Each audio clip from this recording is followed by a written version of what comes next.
Halo teman-teman semua, bertemu lagi dengan saya Cynthia Mei Krishna. Pada video kali ini kita akan kembali melihat dimensi yang berikutnya dari administrasi gereja baru, yaitu dimensi ekologi gereja. Teman-teman, seorang pemimpin, baik itu pemimpin dalam suatu organisasi atau suatu kelompok, harus dapat mempengaruhi anggota-anggota yang ada di dalamnya sehingga boleh mencapai tujuan bersama yang telah ditentukan. Nah, bagaimana seorang pemimpin dapat mempengaruhi anggota-anggota yang ada di dalamnya? Yaitu pemimpin tersebut harus memiliki wawasan dan pengetahuan yang luas. Tidak hanya memiliki pengetahuan dalam satu bidang saja, namun seorang pemimpin harus memiliki pengetahuan pada bidang-bidang yang lainnya. Nah, bidang-bidang yang harus dikuasai oleh seorang pemimpin yaitu bidang sosial, bidang ekonomi, bidang hukum, bidang politik, dan juga bidang ICTS. Sama halnya dengan pemimpin yang ada di dalam kehidupan bergereja. Pemimpin dalam gereja juga harus menguasai bidang-bidang tersebut sehingga boleh mengatur setiap proses penata dalam gereja dengan baik. Nah, bidang-bidang ini harus memiliki keseimbangan satu dengan yang lain. Pada ekologi gereja juga teman-teman, kita mengenal ada 3 paradigma, yaitu paradigma tertutup, artinya tertutup terhadap semua perubahan, tertutup terhadap bidang-bidang yang telah disebutkan tadi.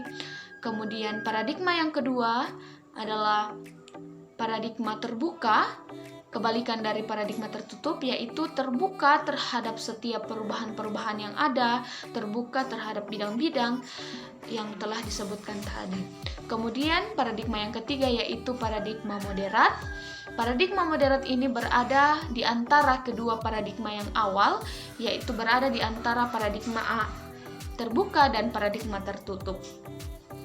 Nah, level adaptasi dari suatu gereja dapat dinilai, dapat diukur dengan bagaimana gereja tersebut menerima dan menggunakan paradigma-paradigma tersebut dalam kehidupan bergereja.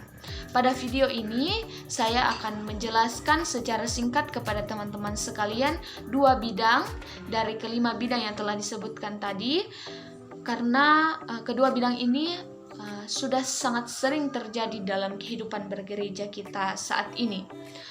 Yang pertama, bidang politik atau dimensi politik. Nah, kita sudah sering mendengarkan kata politik di dalam kehidupan kita bergereja. Namun, kadangkala kata politik yang kita dengarkan dalam kehidupan bergereja itu bersifat negatif.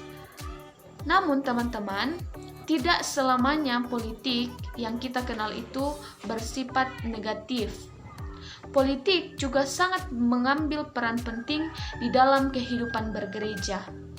Ketika kita menyusun atau mengambil kebijakan, politik berperan dalam kegiatan tersebut, sehingga dikatakan bahwa politik itu tidak selamanya bersifat negatif.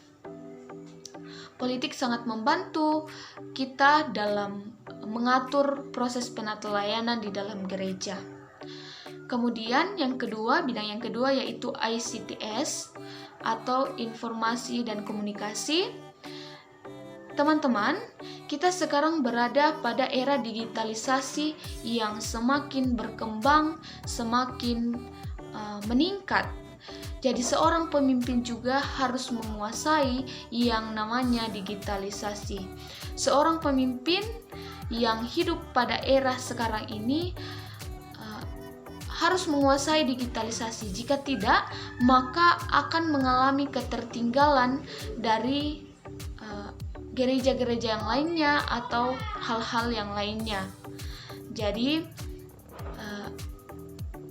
kita sebagai seorang calon-calon pemimpin kedepannya harus menguasai teknologi, harus menguasai digitalisasi sehingga boleh dimanfaatkan untuk proses penata layanan gereja, khususnya pada saat ini, pada masa-masa pandemi COVID-19. Teknologi sangat menolong kita untuk mengatur setiap penata layanan gereja. Contohnya ibadah-ibadah yang dilakukan, kita lakukan secara online, itu merupakan pencapaian digitalisasi pada era saat ini. Jadi seorang pemimpin harus menguasai kedua bidang ini, bukan hanya kedua bidang ini, tapi kelima bidang yang telah disebutkan di awal. Namun politik dan ICTS juga harus dikuasai di dalam jiwa seorang pemimpin sehingga boleh mempengaruhi setiap anggota-anggota yang ada di dalamnya. Kiranya video ini boleh bermanfaat untuk kita. Sampai bertemu pada video selanjutnya.